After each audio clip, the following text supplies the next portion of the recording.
नमस्कार.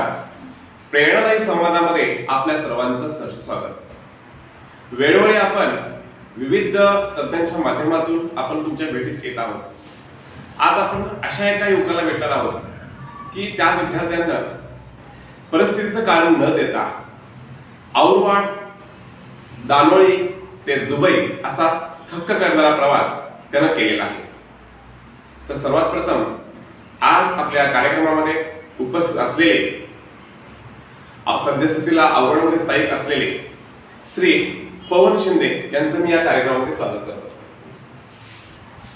तर यांची ओळख करून द्यायचं म्हटलं तर खूप महान व्यक्तिमत्व आहे. कारण इयत्ता दुसरीला असतानाच त्यांची आई जे छत्र आहे ते त्यांचं निघून गेलं. त्यानंतर त्यांच्या वडिलांनी त्यांची जोपासना केली आणि अतिशय आर्थिक परिस्थिती हालाकीची होती. त्या आर्थिक हालाकीच्या परिस्थितीमध्ये शिक्षण घेत घेत घेत ते 12वी पर्यंत शिक्षण त्यांनी पूर्ण केलं आणि त्यांचं बालपण दानोळीपेक्षा पण जास्त प्रमाणामध्ये औरवाडमध्ये त्यांचं बालपण गेलं. 12वी नंतर त्यांच्या मनामध्ये 2 प्रश्न होते. एक म्हणजे पुढचं शिक्षण घेणं आणि दुसरं म्हणजे स्वतःच्या पायावरती उभं राहणं. कारण आर्थिक परिस्थिती हालाकीची असल्या कारणास्तव त्यांना शिक्षण आणि त्यासोबत नोकरी या 2 गोष्टी त्यांना गरजेच्या होत्या. म्हणून स्वतःच्या पायावरती उभं राहण्याचं त्यांनी ठरवलं आणि 12वी नंतर त्यांनी पुणे येथे हॉटेल मॅनेजमेंटसाठी त्यांनी ऍडमिशन घेतलं आणि हॉटेल मॅनेजमेंटचा कोर्स त्यांनी पूर्ण केला. हॉटेल मॅनेजमेंटचा कोर्स पूर्ण केल्यानंतर 4 वर्ष त्यांनी पुण्यामध्ये हॉटेल मॅनेजमेंटच्या कोर्सच्या माध्यमातून त्यांनी नोकरीची संधी तिथं प्राप्त केली त्या कॉलेजच्या माध्यमातून. आणि पुण्यातून 2015 साली ते दुबईला गेले आणि दुबईमध्ये सध्या त्यांना चांगल्या पगाराची त्यांना आता नोकरी मिळालेली आहे. त्यामुळं त्यांचा जो औरवाड, पुणे, दुबई जो थक्क करणारा प्रवास आहे त्या संदर्भात त्यांची आज आपण पूर्णपणे जे काही प्रेरणादायी संवादामध्ये ज्या गोष्टीचा उल्लेख आपणास लागणार आहे त्या गोष्टीचा उल्लेख आपणास या ठिकाणी करावा लागणार आहे. तर बघूया त्यांचा प्रवास कसा आहे. नमस्कार, स्वागत आहे आपलं. तर या तुमच्या आर्थिक हालाकीच्या परिस्थितीमध्ये तुम्ही सर्वात प्रथम इयत्ता 12वी नंतर हॉटेल मॅनेजमेंटचा कोर्सेस का निवडला? हॉटेल मॅनेजमेंट निवडला कारण त्यावेळी तो नवीन ऑप्शन होता की जेणेकरून त्याच्याकडे कोण ऑप्शन म्हणून बघत नव्हतं. हो, प्रवाहाच्या विरुद्ध जाऊन काहीतरी करायचं होतं म्हणून मी तो ऑप्शन निवडला की काही होईल ते होईल पण आपल्याला हे करायचं आहे. मग हा हॉटेल मॅनेजमेंटचा कोर्स निवडत असताना याच्या संदर्भात तुम्ही पूर्वी कधी ऐकलं होतं किंवा माहिती घेतली होती? नाही, त्याच्याबद्दल काही थोडीशी पण कल्पना नव्हती. जेव्हा ऍडमिशन घेतलं त्याच्यानंतर 6 महिने शिक्षण झालं आणि शिक्षणानंतर जेव्हा आम्ही ट्रेनिंगला गेलो तेव्हा आम्हाला आयडिया आली की बाबा हॉटेल मॅनेजमेंट म्हणजे नेमकं हे आहे की जे आपण पुस्तकात शिकलो ते नाही. कारण आपण जर बघितलं तर आपल्या ग्रामीण भागातला युवक हा शक्यतो करून गावगाड्याच्या पलीकडे जात नाही, पण गावगाड्याच्या पलीकडे जाऊन पुण्यासारख्या ठिकाणी थांबून हॉटेल मॅनेजमेंट सारखा जो महत्वाचा कोर्स आहे, सध्या या हॉटेल मॅनेजमेंटला खूप महत्व आहे, हा कोर्स पूर्ण करण्यास किंवा त्याला ऍडमिशन घेण्यास धाडस या पवन शिंदे सारख्या युवकांना केलेला आहे. यानंतर मी तुम्हाला दुसरा प्रश्न असा करेन की पुण्या इथे तुम्हाला चांगल्या प्रकारची नोकरी असताना तुम्ही दुबई हे ऑप्शन का निवडलं? दुबई निवडण्याचं कारण असं आहे की जी इंडियाची हॉस्पिटॅलिटी आहे किंवा जे पुण्यामध्ये हॉटेल्स आहेत, मुंबईमध्ये हॉटेल्स आहेत, त्यांचं स्टँडर्ड आणि जे बाहेरचे आहेत म्हणजे आउट ऑफ कंट्री दुबई म्हणा किंवा इतर कुठल्याही कंट्रीमध्ये तुम्ही जाल तर त्यांचा स्टँडर्ड वेगळा आहे. मग त्यातून काही नवीन शिकता येईल का याच्यासाठी आम्ही दुबई चूज केली आणि तिथे मग आम्हाला जॉबची संधी अवेलेबल झाली म्हणून आम्ही दुबईला गेलो. दुबई सोडून दुसरे कुठेही मिळाला असतं चान्स तर कुठेही आम्ही गेलो असतो, असं नाही की प्रेफर दुबईच होतं. मला असं ऐकण्यात आलं की जगातलं सगळ्यात महागडं हॉटेल 2 नंबरचं हे दुबईमध्ये. याबद्दल तुमचं काय मत आहे? 2 नंबरचं म्हणण्यापेक्षा 1 नंबरच आहे ते. दुबई गव्हर्नमेंटची त्याला 5 स्टारची अथॉरिटी आहे म्हणजे त्याच्या नावाच्या पुढे 5 स्टार लागतंय. पण जगामध्ये रोमर्स आहेत की ते जगातलं 7 स्टार हॉटेल आहे. गोल्ड प्लेटेड डोअर्स, हँडल सर्व गोल्ड प्लेटेड आहेत म्हणजे 5 स्टारच्या पण पुढचं स्टँडर्ड त्या हॉटेलचं आहे. त्याच्यामुळे मग त्याची ख्याती आहे की जगातलं 7 स्टार हॉटेल, एकमेव 7 स्टार हॉटेल जे दुबईमध्ये आहे आणि ते समुद्रात आहे. ग्रामीण भागातल्या युवकांना माझं आव्हान असेल सरांच्या माध्यमातून, तर फक्त पुणे मुंबई पुरतं मर्यादित न राहता लोकल पासून ग्लोबल म्हणजे जगभरामध्ये ज्या नोकरीच्या संधी आहेत त्या नोकरीच्या संधीचा तुम्ही जो काही फायदा आहे तो घेतला पाहिजे. जसं आपण आता सध्या पवन सरांचं उदाहरण घेतोय की त्यांनी पुण्याला न थांबता त्यांनी दुबईचा जो काही ऑप्शन आहे तो त्यांनी निवडला. तर यामध्ये सांगत असताना मला त्यांच्या दुबईमधील नोकरी संदर्भात मला काही किस्सांची आठवण करून घ्यायची आहे की सर्वात प्रथम दुबईमध्ये गेल्यानंतर तुम्हाला तिथं भारतातून तुम्ही दुबईमध्ये गेल्यानंतर तुम्हाला नेमकं काय वाटलं की तुमच्या मनामध्ये भीती होती का की मला कधीही दानोळीतून आवडमध्ये आल्यानंतर तुम्हाला भीती वाटायची की मी आता गावाला चाललोय, किंवा त्याच्यानंतर आवडमधून पुण्याला गेल्यानंतर तुम्हाला भीती वाटायची की मी गावापासून खूप दूर चाललोय, तर तुम्ही या 7 समुद्रा पार दुबईमध्ये गेला त्याबद्दल त्याला भारताबद्दलचं जे बॉन्डिंग आहे ते आणि घराकडची आठवण या संदर्भात तुमचा काय अनुभव तुम्ही शेअर करू शकता? आठवण म्हणायचं जर सुरुवातीपासून स्ट्रगल केल्यामुळे मग जो स्ट्रगल आहे म्हणजे जेव्हा कॉलेजला ऍडमिशन घेतलं तेव्हा सरांनी पहिल्याच क्लासच्या वेळी सांगितलं की तुम्हाला ह्या अपॉर्च्युनिटी आहेत जर तुम्ही हा कोर्स व्यवस्थित पूर्ण करा. तेव्हा ठरवलं होतं की बाबा आपल्याला तिथंपर्यंत जायचं आहे की आउट ऑफ इंडिया जायचं एनी. त्याच्यामुळे मग ते स्वप्न होतं की त्या स्वप्नाच्या पुढे काही दिसतच नव्हतं. त्याच्यामुळे मग जो काही स्ट्रगल करायला हवा त्याच्यासाठी मी तयार होतो. त्याच्यामुळे मग कधी असं विचार केला नाही की बाबा मी घर सोडून चालले किंवा, आणि तिथं पण अशी लोक भेटत गेली की बाबा ती घरच्यासारखीच होती. त्याच्यामुळे घरच्यांची कधी आठवण आली नाही. सध्या तुम्ही आता दुबईमध्ये किती वर्षाचा नोकरी करताय आणि त्याच प्रमाणामध्ये त्या नोकरीमध्ये तुम्हाला आलेला अनुभव या संदर्भात तुम्ही काय सांगू? दुबईमध्ये मी 2015 पासून काम करतोय. 2015 पासून मी 3 हॉटेलमध्ये काम केलंय. 3 ऑर्गनायझेशन, त्यातल्या 2 हॉटेल एकाच कंपनीचे आहेत. आणि सध्या म्हणजे टोटल माझा एकाच कंपनीबरोबरचा एक्सपिरियन्स हा 4.5 वर्षाचा आहे. त्याच्यामुळे मग त्या कंपनीमध्ये आत्ता काम करतोय मी. तिथं मी सुरुवातीला शून्यापासून सुरुवात केली म्हणजे एकदम खालच्या पोस्टपासून. मग त्या पोस्टवर काम करत असतानाच मी माझ्या नेक्स्ट पोस्टचं क्रॉस ट्रेनिंग केलं. क्रॉस ट्रेनिंग करून मग आता मी त्या पोस्टवर आहे as a housekeeping desk coordinator. आणि आता मी पुढच्या पोस्टचं क्रॉस ट्रेनिंग चालू केलं आहे की जेणेकरून मी हाऊसकीपिंग एक्झिक्युटिव्ह किंवा हाऊसकीपिंग मॅनेजर या पोस्टला पुढे जाईन. त्याच वेळेला मला असा अनेक प्रश्न कंपॅरिझन संदर्भात करावासा वाटेल की पुण्यामध्ये नोकरी करत असताना आणि दुबईमध्ये नोकरी करत असताना तुम्हाला आलेला अनुभव काय वाटते, काय वेगळं वाटते?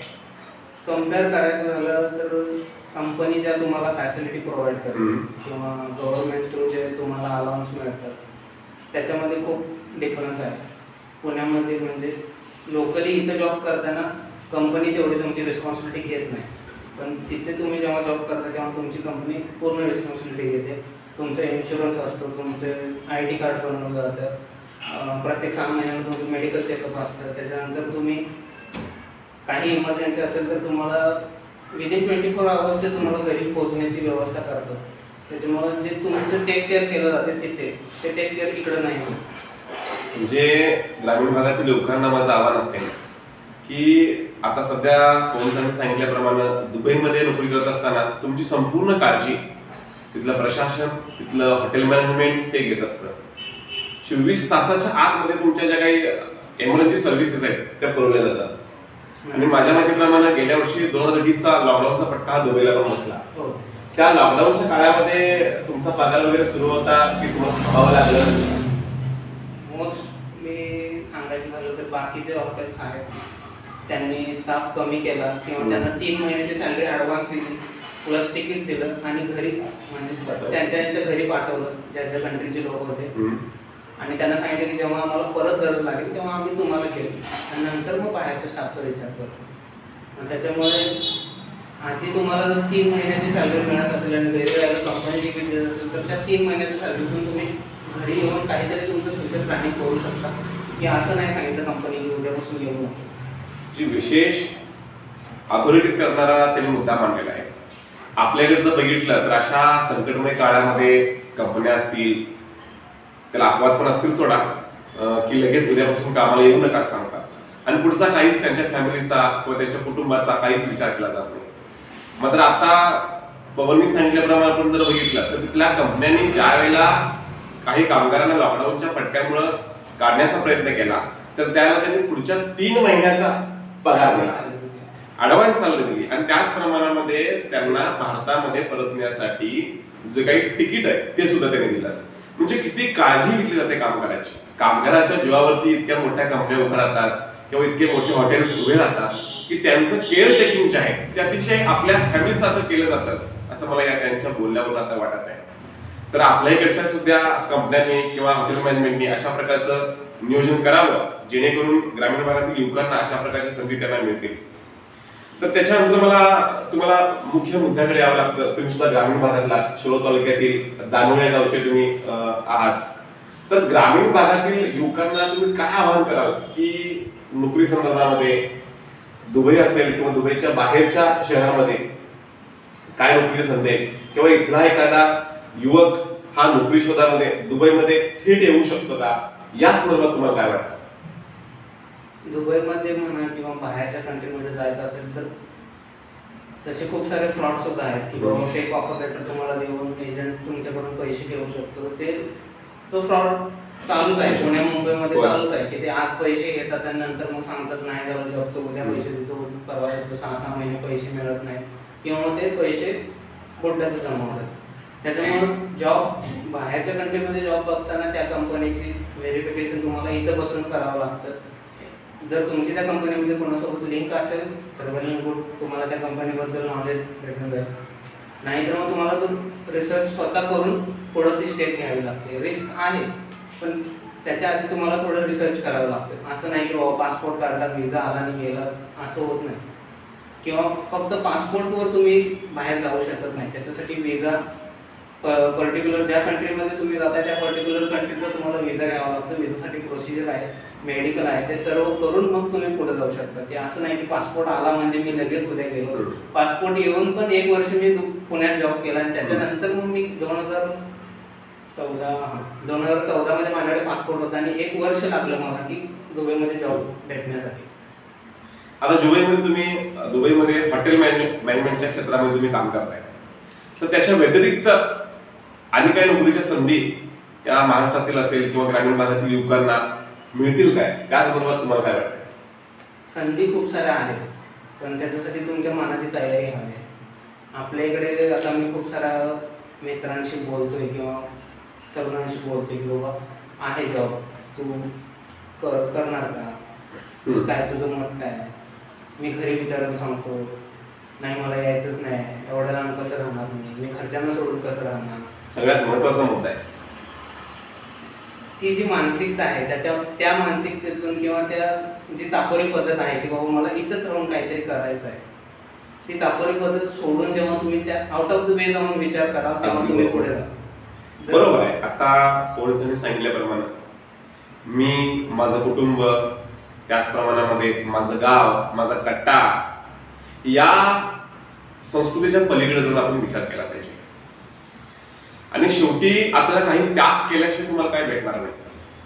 आज या युवकानं आपलं कुटुंब असेल किंवा आपलं गाव असेल, आपला तालुका असेल, आपलं राज्य असेल, इव्हन आपला देश असेल, याच्या पलीकडे जाऊन त्यानं नोकरी संधी शोधलेली आहे आणि आज तो अतिशय चांगल्या पद्धतीने तिथे नोकरी करतोय.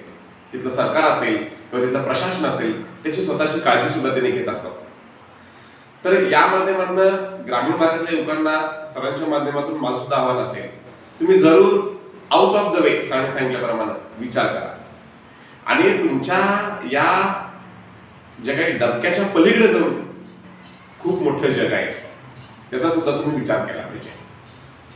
सर तुम्हाला स्वतःला सर्वांना दुबईला येण्याचं आमंत्रण सुद्धा देत आहेत आणि त्या संदर्भामध्ये ग्रामीण भागातल्या युवकांना दुबईला जात असताना किंवा आउट ऑफ द कंट्री जात असताना, नोकरीसाठी जात असताना काही तुम्हाला तांत्रिक अडचणी आल्या की मी कुठं माहिती घेऊ शकतो किंवा त्या संदर्भामध्ये मला अजून कोणाची माहिती घ्यायची आहे काय किंवा जात असताना काही अडचणी येत असतील तर त्या संदर्भात तुम्ही पवन सरांशी सुद्धा भेटून तुम्ही किंवा त्यांच्याशी सोशल मीडियाच्या माध्यमातून चर्चा करून सुद्धा तुम्ही त्यांच्याशी सल्लामसलत करून तुम्ही तुमच्या शंकेचं निरसन करू शकताय की जेणेकरून आपल्या ग्रामीण भागातील युवक हा विदेशामध्ये किंवा चांगल्या ठिकाणी जाऊन नोकरी संधी प्राप्त करावी. फक्त आपल्या भागामध्ये नोकरी नाही मी काय करू, राजकारण्यांच्या वरती टाहू न पडता तुम्ही स्वतःला घडवण्यासाठी तुम्ही आउट ऑफ द वे विचार करा आणि विदेशातल्या ज्या संधी आहेत त्या संधीचं सोनं करण्याचा प्रयत्न करा. आता आपण फक्त दुबईचा विचार करतोय, कारण की आपल्या इथे दुबईमध्ये काम करणारी व्यक्ती आहे ती आपल्या समोर आहे.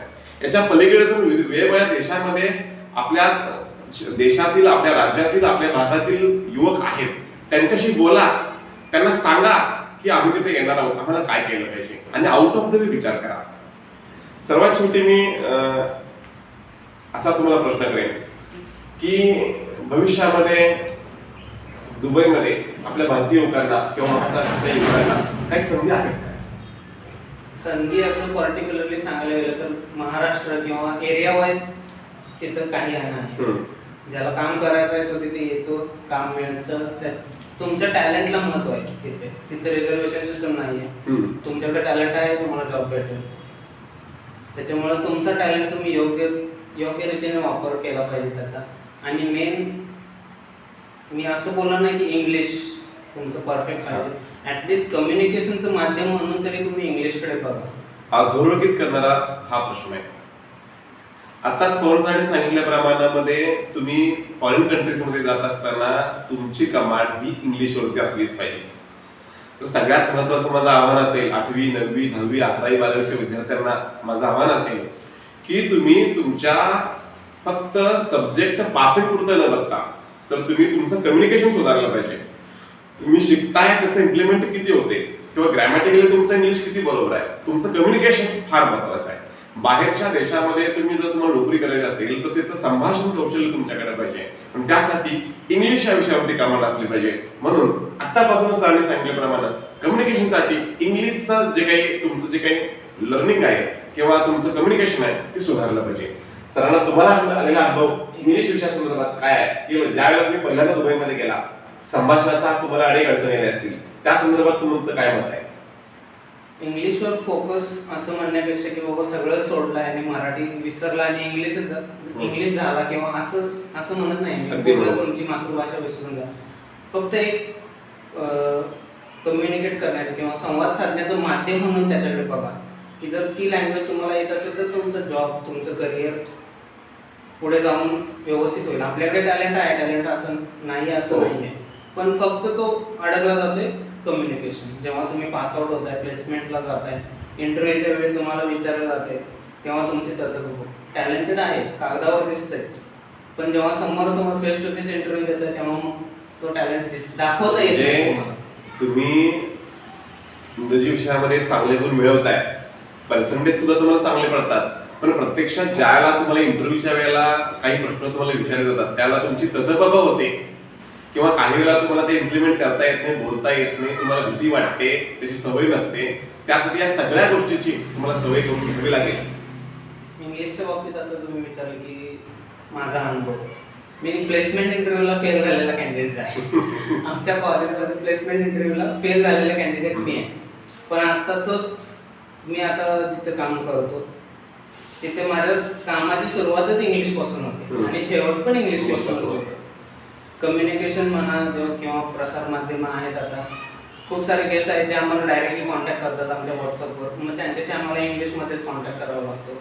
खूप सारे रशियन आहेत जे त्यांना इंग्लिश येत नाही, पण ते इव्हन त्यांचे सगळे डॉक्युमेंट्स रशियनमध्ये प्रिंट असतात कारण ते रशियन लँग्वेज करतात. त्याच्यामुळे आमच्या हॉटेलमध्ये असे पण आहेत की जे बाबा इंग्लिश पण बोलू शकतात आणि रशियन. म्हणजे असं नाही की कुठली दुसरी भाषा शिकल्यामुळे तुमची मातृभाषा तुम्हाला येणार नाही किंवा तुम्ही ती विसरून जा. त्याचा फायदाच आहे की आता जे आमच्या हॉटेलमध्ये काम करतात किंवा दुबईमध्ये कुठेही काम करतात, ज्याला जर रशियन येत असेल तर त्याला त्याचे वेगळे पैसे मिळतात. की असं नाही की तुमचं शिक्षण कुठं वाया जातं. जर तुम्ही रशियन शिकला, इंग्लिश शिकला तर तुम्हाला त्याचा बेनिफिटच आहे. आणि एक महत्त्वाचा मुद्दा म्हणजे आपली मातृभाषेवरती आपलं प्रेम हे सदैव असेलच, पण त्यासोबत तुम्ही काही फॉरेन लँग्वेज असतील त्याचा सुद्धा जरूर विचार केला पाहिजे. तुमच्याकडं मल्टी स्किल डेव्हलप व्हायला पाहिजे, वेगवेगळ्या लँग्वेजेस तुम्हाला यायला पाहिजे. त्या माध्यमातून तुम्हाला फॉरेन कंट्रीजमध्ये अनेक जॉब्स आहेत. जर्मन लँग्वेज असेल, सरांनी सांगितल्याप्रमाणे रशियन लँग्वेज, जर दुबईमध्ये रशियन लँग्वेज येत असेल तर तुम्हाला जास्त पेमेंट सुद्धा मिळालं जाऊ शकतं. त्यामुळे तुम्ही आउट ऑफ द वे जाऊन विचार केला पाहिजे. या प्रस्थापित शिक्षण प्रणालीच्या बाहेर जाऊन तुम्ही थोडीशी माहिती घेतली पाहिजे, वेगवेगळ्या माध्यमातून तुम्ही ती मिळवली पाहिजे. आता माहिती मिळवणं फार काय अवघड नाही. सध्या सोशल मीडिया इतक्या प्रमाणात प्रगल्भ आहे किंवा युट्यूब सारखं जे काही ऍक्सेस पॉईंट्स आहेत त्या माध्यमात तुम्हाला फॉरेन कंट्रीज मधली लाईफस्टाईल असेल, तिथं रूल्स असतील, या सगळ्या माहिती तुम्हाला मिळू शकते. त्यामुळं तुम्ही सध्या आउट ऑफ द विचार करा, माहिती घ्या. सर सुद्धा नेहमीच तुम्हाला मदतीसाठी तत्पर असतील. शेवटी आपल्या डिस्क्रिप्शन बॉक्समध्ये सरांचा कॉन्टॅक्ट नंबर किंवा त्याचं डिटेल्स मी देईन, त्यामध्ये जाऊन तुम्ही माहिती घेऊ शकता. शेवटी तुम्ही ग्रामीण भागातील लोकांना काय आवाहन कराल आणि या कार्यक्रमाचं सांगता कशी कराल? आव्हान एवढंच आहे की जर तुम्हाला काय बनायचं असेल तर त्याच्यासाठी सॅक्रिफाईस करण्याची तयारी ठेवा. जसं सर बोलतायत वारंवार की आउट ऑफ द वे जाऊन विचार करा, आउट ऑफ द वे जाऊन विचार करा. असं काही जास्त करायला लागत नाही तुम्हाला. फक्त जे आत्ता तुम्ही विचार करताय की मी माझे मित्र, माझं घर त्यांना सोडून कसं राहू, किंवा मला भाकरी खाल्ल्याशिवाय जमत नाही, मला रोज भाकरीच लागते, मला रोज चपातीच लागते, ही जी विचारसरणी आहे ती बदलून त्याच्या पलीकडे जाऊन काहीतरी करायला पाहिजे. एवढंच सांग. सरांनी आपल्या या प्रेरणादायी संवादामध्ये अतिशय तात्विक मुद्द्यावरती आपण चर्चा केली आहे आणि ग्रामीण भागातल्या युवकांना ते आवाहन करत आहेत की तुम्ही आउट ऑफ द वे जाऊन विचार करा. नोकरीच्या अनेक संधी आहेत. फक्त सरकारवरती किंवा प्रशासनावरती दोष न देता तुम्ही सुद्धा स्वतःच्या प्रयत्न करा. नोकरी करण्यासारखी तुम्हाला खूप भेटतील, त्यासाठी तुम्ही स्वतः प्रयत्न केला पाहिजे. स्वतः पाण्यात हातपाय हलवल्याशिवाय तुम्हाला पोहता येणार नाही. त्यासाठी तुम्ही प्रयत्न करा. प्रयत्नाला यश नक्कीच मिळेल. आज आपल्या या युट्यूब चॅनलवरती प्रेरणादायी संवादामध्ये सरांनी आपल्याला बहुमूल्य वेळ दिला, त्याबद्दल आम्ही आमच्या यशोदीप फॅमिली मार्फत आणि युट्यूब चॅनल मार्फत त्यांचं खूप मनापासून आभार आहे. आणि या अशाच माध्यमातून तुम्ही सदैव ग्रामीण भागातील लोकांना आवाहन करत चला आणि मदत करत चला. धन्यवाद.